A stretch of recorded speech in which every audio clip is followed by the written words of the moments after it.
Assalamualaikum warahmatullahi wabarakatuh. Waalaikumsalam. Alhamdulillahi rabbil alamin. Nahmaduhu wa nasta'inuhu wa nastaghfiruh wa na'udzu billahi min shururi anfusina wa min sayyiati a'malina. May yahdihillahu fala mudilla lahu wa may yudlil fala hadiya lahu. Asyhadu an la ilaha illallah wahdahu la syarika lahu wa asyhadu anna Muhammadan abduhu wa rasuluh la nabiyya ba'dahu. Allahumma salli wa sallim wa barik ala sayyidina Muhammad wa ala alihi wa ashabihi ajma'in. Amma ba'du. Khadratul karamin, para alim ulama, para asatidz, para pujat, pengurus DKM Masjid Haqqul Yaqin, Bapak Ibu seluruh jamaah majelis ilmu salat subuh yang mulia dan dimuliakan Allah Subhanahu wa taala. Bersyukur kita kepada Allah yang menghimpun kita pagi hari ini. Tiada pertemuan tanpa izin Allah. Allah telah pertemukan kita di majelis yang mulia ini sebagai tanda kalau Allah akan muliakan kita di dunia ini sampai di akhirat nanti. Sabda Nabi, "Man salaka thariqan yaltamisu fihi ilman, sahhalallahu lahu thariqan ilal jannah." Siapa yang menempuh jalan menuntut ilmu, Allah akan mudahkan jalan menuju surganya. May yuridillahu bihi khairan yufaqihu fiddin. Siapa yang Allah kehendaki dapat kebaikan, Allah berikan kepahaman dalam agamanya. Dan paham ini dengan talabul ilmi. Salawat dan salam kepada Rasulullah Nabi Muhammad sallallahu alaihi wasallam. Nabi yang sangat mencintai umatnya, menyayangi umatnya. Tergambar ketika Aisyah radhiyallahu di pangkuan Nabi waktu itu meletakkan kepala di pangkuan Nabi dan beliau berkata kepada Nabi, "Ud'uli ya Rasulullah." Berdoalah kepada Allah untukku ya Rasul. Ud'ullah li. Nabi bersabda, "Allahumma ighfir li Aisyah ma qaddamat wa ma akharat, ma a'lanat, ma asrat wa ma a'lanat." Ya Allah, ampuni doanya Aisyah yang lalu maupun yang akan datang, yang sembunyi-sembunyi maupun yang terang-terangan. Maka Aisyah pun sangat bahagia dengan doa itu. Atas rezeki, apakah doa ini membuat kau bahagia ya Aisyah? Maka ifala Rasul, bagaimana saya enggak bahagia? Rasul berdoa seperti itu. Kata Nabi, "Ad'u biha li ummati fi kulli shalat." Aku berdoa dengan doa itu untuk umatku setiap sholat. Di umat ini didoain Nabi setiap sholat. Ya Allah, ampuni dosanya umatku yang lalu maupun yang akan datang, yang sembunyi-sembunyi maupun yang terang-terangan. Begitulah cinta Nabi pada kita. Mudah-mudahan kita semua termasuk umat yang mendapatkan syafaatnya. Amin ya rabbal alamin. Pagi hari ini kita akan membahas surat yang pendek dalam Al-Quran. Suratnya pendek tapi namanya banyak. Surah Al-Kautsar, kenikmatan yang banyak. Ada juga yang nyebut surah An-Nahl, surat berkorban. Dia termasuk Makkiyah, periode Makkah sebelum beliau hijrah. 11 ayat, ada 3 ayat, 10 kalimat, 10 kalimat, isnani wa arba'una harfan, ada 42 huruf. Bapak pernah hitung enggak, Pak? Enggak pernah kan? Ini kalau nggak ngaji kan tahu berapa huruf kita. Ngaji jadi tahu. Oh, disebut juga surah An-Nahl. Inna a'tainakal kautsar wa quri'a antainaka. Jadi ada yang baca inna antainaka, ada yang baca a'tainaka. Jumhur ulama inna a'tainaka. Terus bagian ada yang baca inna antainaka. Dan Imam Nawawi ini memang dia ahli qiraah juga, ngerti. Ya asrafal khalqi, wahai makhluk yang paling mulia, sesungguhnya kita berikan nikmat kepadamu Al-Kautsar. Kalau dengan kata Al-Kautsar, Bapak biasanya yang kebayang apa? Apa? Telaga ya, Al-Kautsar telaga. Nanti kita akan pemahaman yang lebih. Al-Kautsar itu al-khair, kebaikan, al-mufarrid fil kasrah, yang sangat banyak. Di antaranya min syarafin nubuwah. Kenikmatan yang banyak itu adalah nubuwah al-jami'ah li khairid darain. Karena nubuah ini dia mencakup kebaikan dunia dan akhirat. Itu kenikmatan yang banyak itu nubuah. Fa inna kitab Muhammad, turunnya kitab Al-Quran yang diturunkan pada Nabi Muhammad SAW, huwal kitab al-muhaimin ala kitab Adam wa sufi Ibrahim. Kitab Al-Quran yang diturunkan oleh Nabi Muhammad itu menjadi penjaga kitab-kitab dari zaman Nabi Adam, Taurat pada Nabi Musa, Zabur pada Nabi Daud, Injil pada Nabi Isa, suhuf Ibrahim dan lain sebagainya. Yang jaga itu kitab Al-Quran. Parameternya itu Al-Quran. Maka itulah khairan al-kausar, nikmat yang banyak. Diturunkannya kitab kepada Nabi. Ada yang nubuah, mujizat yang diberikan sama Nabi Muhammad Sallallahu Alaihi Wasallam. Beliau diselamati sama Allah. Nanti kita akan perinci. Ruya dan Nabi diriwayatkan bahwa Nabi karena ala syatin ma'in. Nabi itu di pinggir air, di pinggir danau atau pinggir sungai. Wa ma'ahu Ikrimah bin Abi Jahal. Bersamanya Ikrimah bin Abu Jahal. Ikrimah ini anaknya Abu Jahal. Abu Jahal jadi musuhnya Nabi, tapi Ikrimah kemudian dari nanti menjadi pembela Nabi. Ini kisahnya, Ikrimah ini ngomong sama Nabi, la in kunta shadiqan fat'u dzalikal fajar. Kalau engkau benar seorang Nabi, tuh di pinggir sono ada batu no, di seberang sono, seberang danau atau seberang sungai. Nah kalau engkau Nabi, itu batu panggil tuh biar berenang. Fal yasbah wala yakrah, biar berenang ke sini kalau engkau Nabi. Nah Nabi itu kan polos.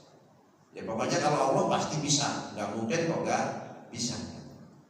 Lalu Rasulullah pun bilang, fa'asar Rasul ini. Beliau dikasih isyarat itu batu, ya ayyuhal hajar, ta'al sini, batu sini. Batu itu dia berenang di atas sungai, mendekati Nabi. Disebutkan faqala al-hajar alladhi asra ilaihi min makani wa'ama hatta sara baina yadayhi, sampai di depan Nabi.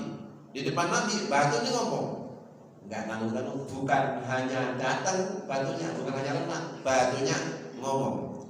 Syahidalah, bersyahadat, berisalah, asyhadu an la ilaha illallah wa asyhadu anna Muhammadan Rasulullah. Kalau Nabi Daud batu tidak tasbih, zaman Nabi Muhammad, dan Nabi Muhammad bisa membuat batu bersyahadat di depan beliau, berenang. Dan ini belum selesai, kata Nabi, yang fikah sudah cukup belum? Kalau aku Nabi, bahwasanya batu aja bisa berenang, dipanggil nurut, mau syahadat, sudah cukup belum? Kata Ikrimah, hatta yarji'a ila makani. Ya, kalau mau ya saya akan percaya kalau itu bisa balik lagi. Suruh balik lagi itu batunya coba. Masih kurang, enggak puas. Lalu fa'amara Nabi, "Hei batu balik." Faraja ila makani, pun batu pun balik ke tempatnya. Hadza a'dham min imsaki safinah Nuh 'alal ma. Ini lebih agung daripada mujizatnya kapalnya Nabi Nuh. Kalau kapal Nabi Nuh tambang itu wajar. Ini batu kok tambang, berenang. Kok batunya mau ngomong bicara. Nah itu lebih agung daripada mujizatnya Nabi. Nabi inilah al-kausar, kenikmatan yang banyak di antara wujudnya. Termasuk al-kausar itu adalah syafaat dari baginda Nabi Muhammad Sallallahu Alaihi Wasallam. Entah nanti diterima di mahsyar, di mizan, di sirat, atau di telaga al-kausar tadi. Termasuk ini dari Muhammad bin Hatib, qala kuntu tiflan, aku dulu masih kecil. Fansabal qadar alayya minan nar. Ya terbakar, jadi kesiram minyak itu sampai terbakar tubuhnya. Fahtaram jildi, kulitku kebakar. Kullahu semua. Fahamilatni ummi, lalu ibuku membawaku ila Rasulillah, kepada Rasulullah. Wa qalat hadza ibni Hatib, ini anakku Hatib. Ihtara kama tara, kebakar seperti engkau lihat ya Rasulullah. Fatafala Rasul, maka Rasulullah pun memegangnya. Ala jildi wa masahabiyani, lalu diusap itu dengan tangan beliau. Adal muhtarik, tempat yang kebakar tadi. Wa qala adhibil ba'sa rabban nas. Lengkapnya kan cari kita baca Allahumma rabban nas adhibil ba'sa isfi anta syafi la shifa illa sabaka shifa la yaghadiru sakama. Ya Allah, wahai Tuhannya manusia, sembuhkan penyakit ini. Fasarat sahihan la ba'sa. Habis diusap Nabi itu bekas luka bakarnya itu langsung sehat, pulih lagi, kayak nggak ada kejadian apa-apa. Dzalika a'dhamu min ja'lin nar bardan wa salaman. Yang kayak gitu lebih agung, lebih utama daripada menjadikan api dingin dan menyelamatkan yang ada pada Nabi Ibrahim. Ketika Nabi Ibrahim dibakar, beliau mohon sama Allah, hasbunallah wa ni'mal wakil, ni'mal maula wa ni'man nasir. Hasbunallah wa ni'mal wakil, ni'mal maula wa ni'man nasir. Hasbunallah wa ni'mal wakil, ni'mal maula wa ni'man nasir. Allah berfirman, qulna ya narul kuni barda wa salaman ala Ibrahim. Hai api, jadilah dingin, selamatkan Ibrahim. Maka Ibrahim tidak terbakar. Namun Nabi Muhammad bukan hanya tidak terbakar, yang sudah terbakar pun dipulihkan lagi. Itu lebih agung. Itulah Al-Kautsar, kenikmatan yang banyak. Jadi kalau kita nanti baca inna a'tainakal kautsar, itu nggak kehitung. Bukan hanya teladan, bukan hanya syafaat, penuh kena nubuah, kenabian, kitab Al-Quran, macam-macam ini. Dalam tafsir Maraful Labid di Kasbil Quranil Majid, Imam Nawawi menjelaskan. Akramallahu Muhammad, Allah memuliakan Nabi Muhammad. Fafalaqalahu qamar. Umatnya minta, kalau Nabi coba itu bulan belah tuh. Maka Nabi pun, hai bulan, belahlah kamu. Belah itu. Dan itu bukan sihir, karena terbukti di dataran Cina itu ada prasasti bulan belah dua. Artinya waktu itu juga kelihatan dari Cina bahwa bulan pun terbelah dua. Mereka sudah biasa bikin prasasti untuk mengabadikan kejadian. Ini juga menjadi bukti bahwa mukjizat itu benar-benar terjadi. Wa fajarallahu asabiyahu uyunan, dari sela-sela jarinya keluar mata air. Kalau Nabi Musa tongkat, wajarat min husnata asrata aina, pukulah dengan tongkatmu, keluar 12 mata air. Kenapa? Suku Bani Israel ada 12. Kalau nggak dibikin 12 nanti berantem. Jadi setiap suku satu-satu. Setelah itu keluar 12 mata air setelah tongkat dipukul. Nabi Muhammad, umatnya kelaparan, kehausan dalam perjalanan. Maka Nabi Muhammad minta baskom atau wadah sih ditaruh di bekas, dan airnya dikit di langsung mancur di sela-sela jarinya. Ini lebih unggul daripada tongkat yang unggul batu, langsung dari sela-sela tangan Nabi Muhammad.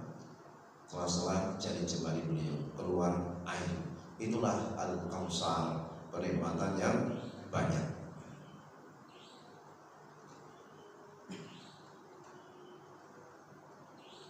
Termasuk bagaimana lemah lembut, tetap berbuat baik sama orang yang musuhi beliau. Itu Al-Kautsar.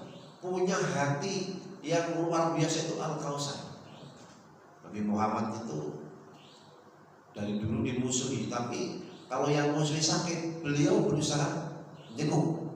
Jadi Abu Jahal itu, Ikrimah tadi anaknya ini, Nah, Abu Jahal musuh Nabi, pengen membuat Nabi celaka. Dia bilang sama teman-temannya, ayo kita bikin lubang di depan pintu rumah dia. Tapi lubang itu ditutupin sama rumput sama pasir. Ini orang kira itu bukan lubang. Saya mau pura-pura sakit. Nanti kasih tahu. Abu Jahal bilang gini, kasih tahu Muhammad, aku lagi sakit. Dan bilang biasa, Muhammad itu jenguk. Gitu. Nah, ketika itu Nabi Muhammad benar langsung menjenguknya ketika dia bilangnya sakit. Tapi di depan pintu Jibril bilang, ya Muhammad, di depan pintu ada lubang di situ tuh. Kalau kamu masuk terjerembab itu. Udah, kamu ketuk pintu udah mau jenguk sudah. Sekarang langsung pulang aja. Nah, dia habis buka pintu langsung pulang Nabi Muhammad. Abu Jahal yang pura-pura tidur tadi, pura-pura sakit, lupa kalau dia buat lubang di situ. Dia kejar Nabi Muhammad. Dia akhirnya terjerembab langsung ke lubang yang dia buat sendiri. Nah, teman-temannya itu pada mau nolong. Anehnya setiap diulurkan tali itu nggak sampai kepada tangan Abu Jahal. Akhirnya Abu Jahal ngomong, ini yang bisa nolong aku cuma Muhammad. Panggilin dia. Kalau kita sudah mau dibikin celaka, dipanggil suruh nolong, kira-kira kita tolong kan? Halo? Tolong kita ambil batu sekalian gitu. Sama Nabi Muhammad gak pakai tali itu. Nabi Muhammad balik lagi gak pakai tali, tangannya taruh ke bawah langsung. Tapi janji ya setelah ini, ya janji. Tapi dia cuma janji sekedar janji Abu Jahal. Tetap aja setelah selamat ke atas musuhin Nabi lagi. Itu biasa. Dan Nabi Muhammad tidak kemudian wis kapok, saya nggak mau berbuat karena dia enggak juga. Karena kebaikan beliau murni karena rahmat. Wa bima rahmatin minallah lintalahu, karena rahmat Allah. Itulah Al-Kautsar, kenikmatan yang banyak. Ini melimpah. Semua yang diberikan Nabi Muhammad itulah Al-Kautsar. Nubuah, mukjizat, kitab, telaga, syafaat. Imam Qatadah menyebutkan ada 15 kurang lebih yang disebut Al-Kautsar itu maknanya. Itu maknanya sering kita dengar ya, telaga Al-Kautsar. Termasuk ketika beliau adhafa Rasul Yahuda bisatil masmumah. Orang Yahudi menyiapkan makanan kambing bakar yang diracun. Kambing yang dibakar yang diracun. Falamma waqa'a luqmah, ketika beliau meletakkan sesuatu di mulut beliau, fi ahbarat. Ini kambing ngasih tahu. Kambing yang sudah mati, kalau Nabi Sulaiman kan ngomong sama kambing hidup. Kambing mati udah dibakar. Aku ini diracun sama orang Yahudi. Tapi kalau udah digigit itu, maka tetap ada bekasnya. Pas beliau wafat itu masih terasa racunnya itu. Katanya itu racun orang Yahudi dulu yang meracun saya. Hikmahnya Nabi Muhammad dapat pahala syahid kalau diracun sama orang Yahudi. Tapi itu kambing yang ngomong. Kalau enggak kan orang Yahudi bisa digigit, aku ini diracun, lalu dilepaskan. Tapi sudah digigit dan itu berpengaruh racunnya. Mukjizat Nabi Muhammad melampaui mukjizat Nabi-Nabi sebelumnya. Quran melampaui seluruh kitab yang lainnya. Quran menjadi muhaimin. Nah, karena umat Nabi Muhammad itu bukan umat-umat yang sebelumnya. Ini umat-umat yang dikasih akal pikiran, hati yang luar biasa. Sehingga mukjizat itu yang teratur ya mukjizat Al-Quran, yang dia melampaui tongkat yang membelah lautan, melampaui tongkat yang dipukulkan melulu keluar 12 mata air, melampaui Nabi Isa yang menghidupkan satu orang mati. Quran ini menghidupkan banyak hati-hati yang mati. Orang kalau baca Quran benar-benar itu banyak hati-hati yang mati jadi hidup. Liyungdir man kana hayya wa yahiqqal qawlu 'alal kafirin. Nah, kalau kita baca Quran, hati kita hidup. Semoga Allah hidupkan hati-hati kita semua. Amin ya rabbal alamin. Karena begitu banyak, tadi disebutnya tadi telaga. Al-Kausar, kata Ibnu Umar, kalau Rasul, Al-Kausar nahrun fil jannah. Al-Kausar itu adalah sungai di surga. Hafatahu min dahab. Pinggirnya itu dari emas. Sungai yang pinggir kalinya itu dari emas. Wa majra ala darri wal yakut. Durri wal yakut. Jadi dia itu ngalir di atas permata-permata, intan permata yakut. Lalu airnya itu adyamu minal miski, lebih wangi daripada minyak miski. Mau ahla minal asam, lebih jernih daripada, lebih manis daripada madu. Abiyadu minas salji, lebih putih daripada salju.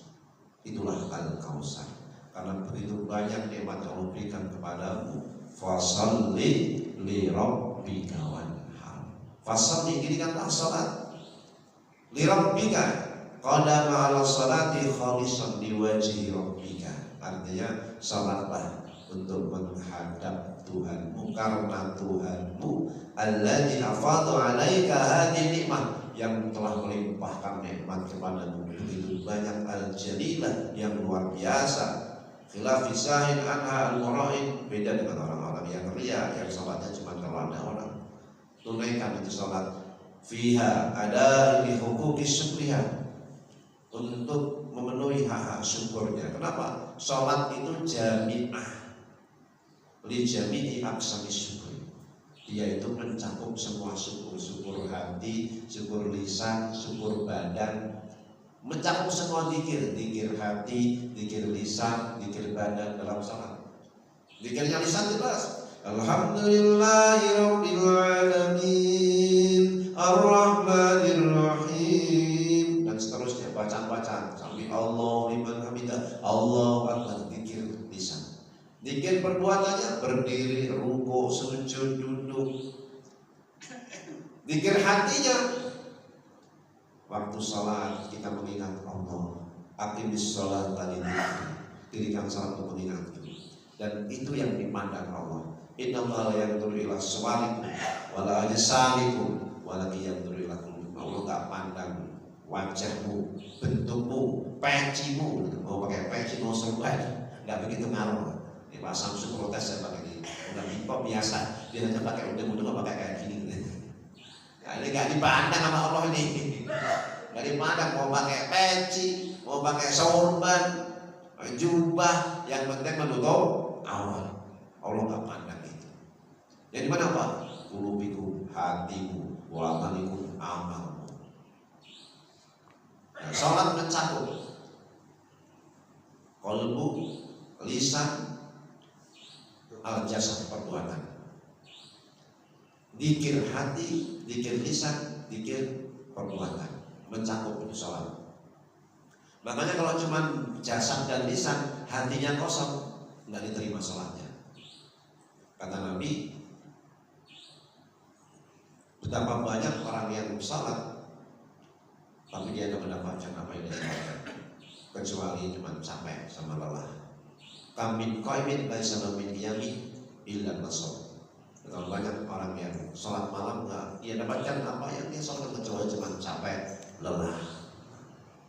Dan sholat itu nggak semua dapat 100%. Ada layuk baru anu illa nisfahu, ada yang cuma separuhnya. Rubu'ahu seperempatnya, sudusahu seperenamnya, khumusahu seperlimanya, sumunahu seperdelapannya, atau usunahu cuma sepersepuluhnya. Kita nggak tahu. Tapi dengan berjamaah ini, insya Allah Allah terima semua salat kita. Amin ya rabbal alamin. Kenapa berjamaah? Itu digabungkan, pahala kita juga digabungkan. Jalannya aja menjadi penggugur dosa, peringkat derajat. Apalagi tambah majelis ilmu begini. Panjenengan di majelis ilmu begini, walaupun duduk nyangkar ngantuk-ngantuk, tetap digugurkan dosa-dosanya. Apalagi kalau nggak ngantuk, digugurkan dosa-dosanya. Walaupun tadi ngantuk-ngantuk. Ini saya bela-bela ini.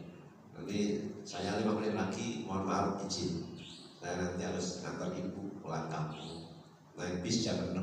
Kalau ketinggalan nanti kelewatan. Jadi nggak pakai tanya jawab. Mohon maaf ya. Tanya jawabnya nanti bulan depan. Mudah-mudahan dikasih umur panjang.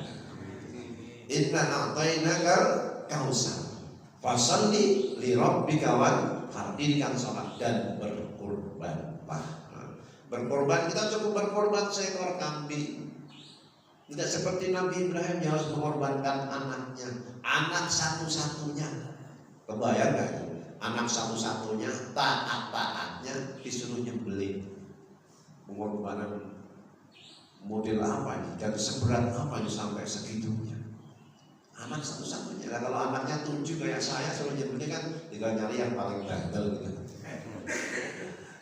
Yang bikin jengkel yang mana? Ini kayak anak satu-satunya taat lagi. Betapa berat itu. Tapi saat itu memang biasa orang itu mengorbankan anak buat tolak balak musibah, baik kekeringan, kehujanan, banjir. Maka tolak balaknya persembahan manusia.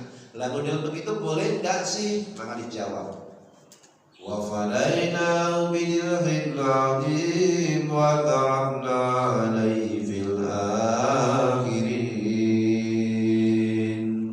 Kami ganti Ismail dengan sembelihan yang besar, kambing kibas.